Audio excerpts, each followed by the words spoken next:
very disrespected Jackster. Ojukira mu corona bagamba bayimbi mbwa omego gamba bo mimbi waffe wegwanga talina kyakulya. Ya mpale zinywera miguwa. Sente mubadde muziteeka wa. The people that spearheaded this bali ba promoter. If you guys remember so well bagenda ngani bagamba tuli mu kusakira bayimbi ane baleeta obuwunga ne bateeka ku papazi wane waffe ne muchimo obuwunga n'omuchede nga bayimbi era bagamba tetwabifuna. So nolwekyo awonno omukyala Stabua Natooro ndowooza we yajjira ddala obusungu. Stabua omumanyo alina ebitiko. Stabua omusanga ku mukolo gamba nina okukola emikolo. So oyo omukyala bamugobako ku Fenoni. Steve Jini yamugamba genda ennyimba sijja zisobola genda.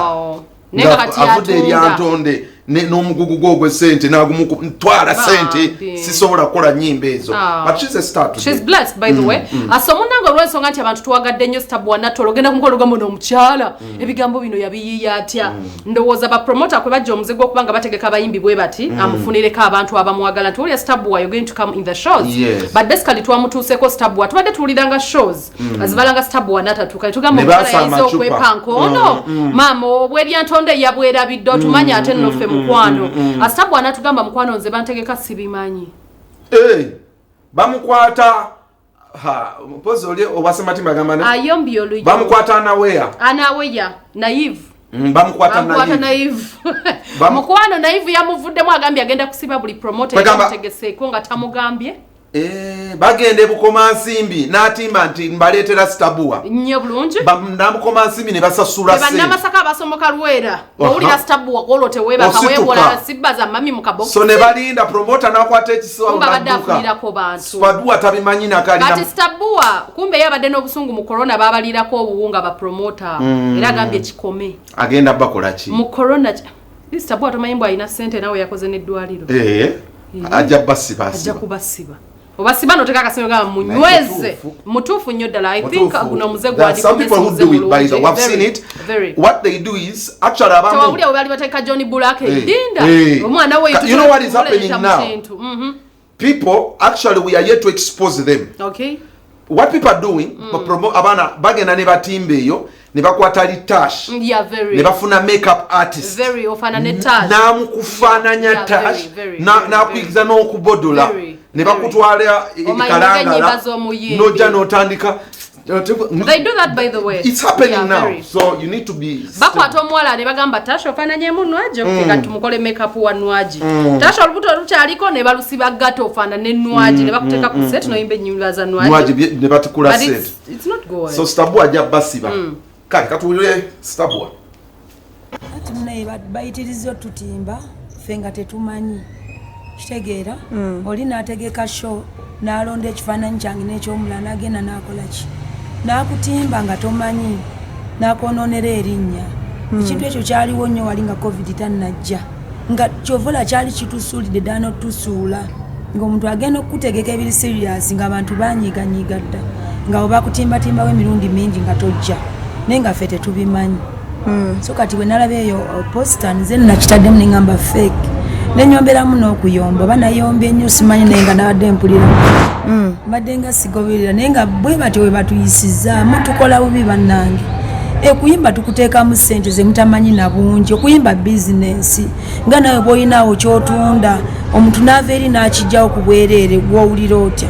Njagala ba promoter mumanye nti okuyimba bizinensi tuteekamu ssente tuteekamu obudde so omuntu mufune engeri gye mutubalamu amagezi muleke kumala gatutimbatimba mwe mufune sente fe abateekamu sente n'obudde tubeere nga tuli baavu nga bwe mwatumanyidde wano mu covid nga bamanyidde bati ate to kiki kyotamanyi ne gavumenti yennyini etuuka okubutatulabamu magezi neddira sente zonna zonna neziwa bapromota mulekere otumanyira si mwe mutusasulira studio ekyo nja kyogera bwe nti mulekeraawo tumanyira nze mulekeraawo kummanyira nze nga nze si mwe munsasula studio si mwe mwanzija mu kyalo n'omusajja yanzija mu kyalo tasobola kumala gangamba nti genda oyimbe wali omukolo amala kumpira nangamba Sabua lunaku bwe luti weeruli nengenda nenyimba nampa n'amafuta so ng'olumu nze mba sigaagala naye mmwe abatamanyi gye twava ne mumala gatutimba ne mutufunamu ssente ffe ne tusigala nga tuli baavu.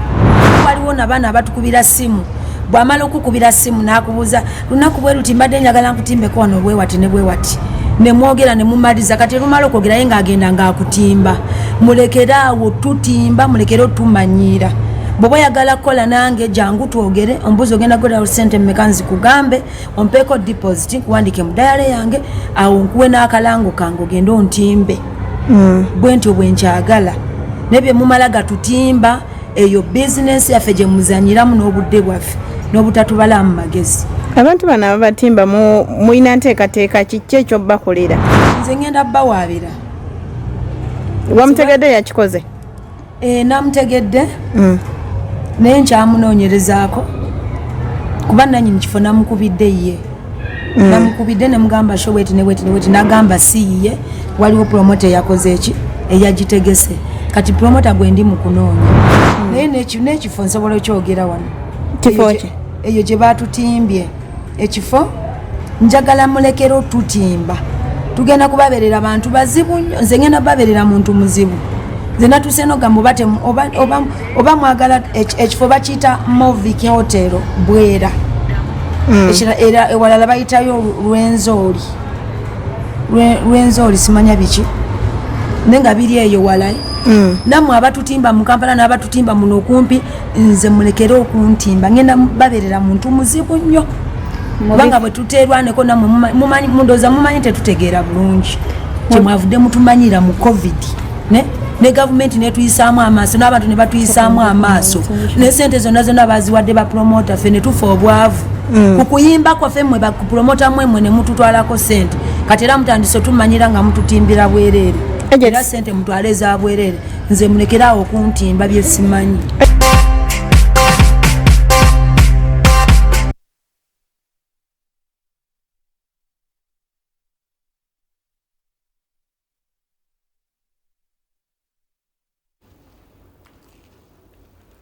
Okay, Mulekeraawo okututimbira ng'obwerere ajabasiba mutuufu akolera abaana be. But see, some promoters really are taking advantage, and of course bakonemen babirawo mu business, so be aware of them. Abayimbi ndoza mukozese nnyo ne ba promoter mukozese nnyo obulango. Abantu abagenda mu bivulumuulire ng'oli ayogera bannaye abayimbi they call them jokes. Mana je yetano zeza badatese okugulamu amata g'abaana ze mu kivulu Stabua we taliyo. So ba fans namwe mubabanje akalango kaliwa Palaso bwaba ali wano ayogere nti bannaye bannagundi kyegwegwa nzija ku nnaku z'omwezi awo mugende bwe kiba tebiriyo temugenda wabawo ne radio zo mu bitundu akalango kaffe mukati tuli Palaso ng'ayogera so certifying nti ddala waali baleme babba sente. Naye Stabua wabadde eddwaliro lye Stana Hospital so kakazi kapambanyira bwe mukazi mupambanyi nnyo, don't play around with her money. Let's proceed. Akusonga sasemo amukata wange leo puzzle